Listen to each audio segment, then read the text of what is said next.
betul. Sholawat Jibril bisa jadi wasilah hal seperti itu. Namun jangan diniatkan. Niatnya karena ketaatan kepada Allah sebagai bentuk cinta dan rindu kita kepada Rasulullah. Bukan jadi sholawatnya itu bukan dari iming-iming. Namun atas dasar ketaatan. Udah lanjutin, sholat Jibril itu udah bagus, lanjutin. Cuma luruskan saja niatnya. Jangan sholawat Jibril karena pengen rezeki lancar. Jangan sholawat Jibril karena pengen hutang lunas. Sholawat Jibril karena sebagai bentuk ketaatan kepada Allah dan sebagai bentuk cinta dan rindunya kepada Rasulullah. Terkait tentang hutang pengen lunas, terkait tentang rezeki pengen lancar, bukan jari niat, tapi munajatkan dalam doa. Oke? Sebetulnya udah bagus, tinggal ditata saja sesuai dengan pot-potnya masing-masing. Tuh, antara niat dan amalan itu harus harus dipisahkan niatnya, tidak sama. Ya, seperti itu ya teman-teman ya.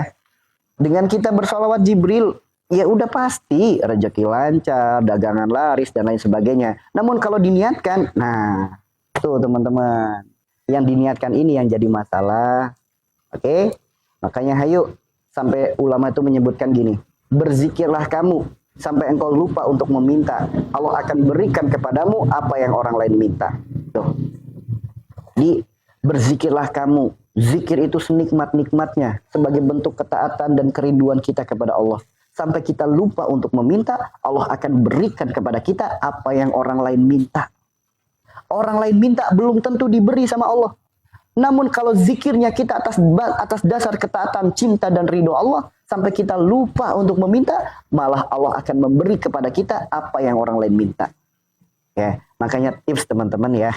Tips teman-teman, ketika berdoa itu bukan memaksa, namun memohon. Beda ya, doa itu jangan memaksa, namun memohon. Makanya awali dengan kalimat yang sangat indah. Ya Allah, hamba memohon kepadamu. Baru sampaikan hajatnya. Itu tips dalam berdoa. Sehingga kita sadar diri, kita seorang hamba. Bukan tugas kita memerintah. Jadi jangan sampai doa kita nyuruh-nyuruh Allah. Jangan sampai doa kita merintah-merintah Allah. Ya Allah, berilah sembuh. Lah, situ siapa? Situ Tuhan apa hamba? Yuk, pahami di sini ya teman-teman ya. Jadi tugas kita itu meminta, memohon. Makanya kalau meminta, memohon, memohonlah dengan baik. Ya Allah, hamba memohon kepadamu. Karuniakanlah kepada hamba sembuh. Karena engkaulah Rabb yang maha menyembuhkan. Hamba yakin, hanya kepadamu hamba bersandar. Hanya kepadamu hamba meminta pertolongan dan perlindungan. Sehingga hamba tidak bergantung kepada siapapun. Melainkan hanya padamu. Lah, indah kalau doanya kayak gitu. Ya Allah, kenapa sakitnya gak sembuh-sembuh? Tolong ya Allah, sakit sembuh. Nah, boleh gak salah, boleh gak salah. Cuma kembali ya, adab itu dikedepankan.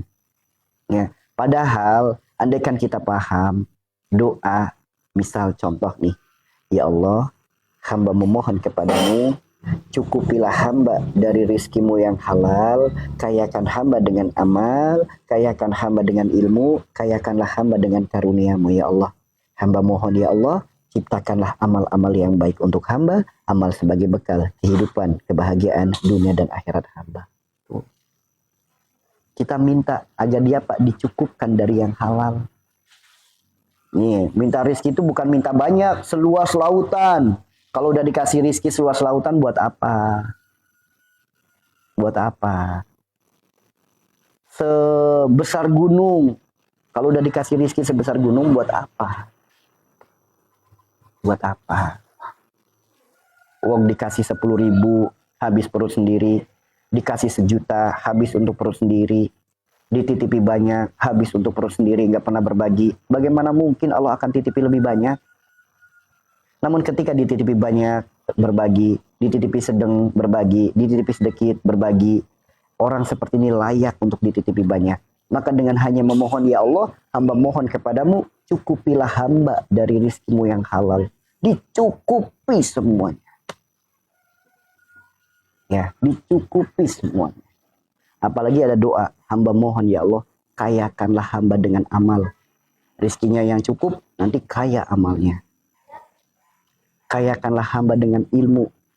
Rizkinya cukup, ilmunya kaya, berkah hidupnya. Dan kayakanlah hamba dengan karuniamu. Ini ya, 4 doa, 4 permohonan yang sering teman-teman dengar di room ini. Ini doa yang luar biasa teman-teman. Permohonan yang luar biasa. Pernah nggak teman-teman minta agar dikayakan amal? Sedangkan amal sesuatu yang menentukan kedudukan kita di akhirat.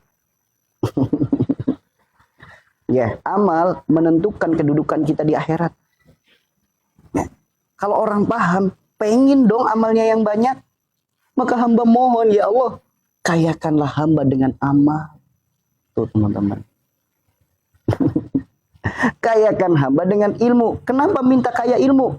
Ilmu adalah cahaya. Cahaya adalah penerang kegelapan. Dari tidak tahu akhirnya jadi tahu.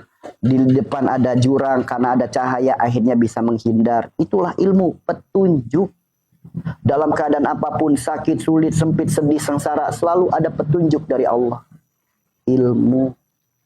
Ya Allah, kayakanlah hamba dengan karuniamu. Karunia itu apa? Kebaikan, perantara, tolongan dari Allah. Tangan kita jadi bimbingannya.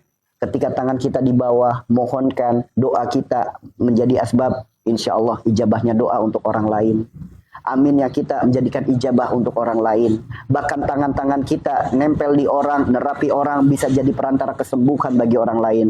Bahkan Allah titipkan lisan kita bisa merubah dari keburukan menjadi kebaikan. Tuh, lisannya bisa menjadi perantara kebaikan, lisannya bisa menenangkan, meneduhkan, menenteramkan, mendamaikan. Allah titipkan pandangannya melahirkan kebijaksanaan. Allah titipkan pendengarannya menjadikan hal-hal yang baik. Allah titipkan langkah kakinya selalu menuju kepada kebaikan.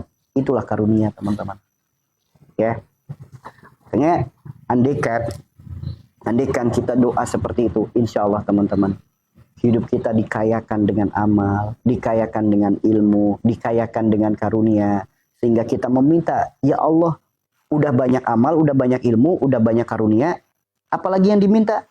Ciptakanlah amal-amal yang baik untuk hamba, amal sebagai bekal keselamatan, kebahagiaan dunia akhirat hamba. Dahsyat itu teman-teman.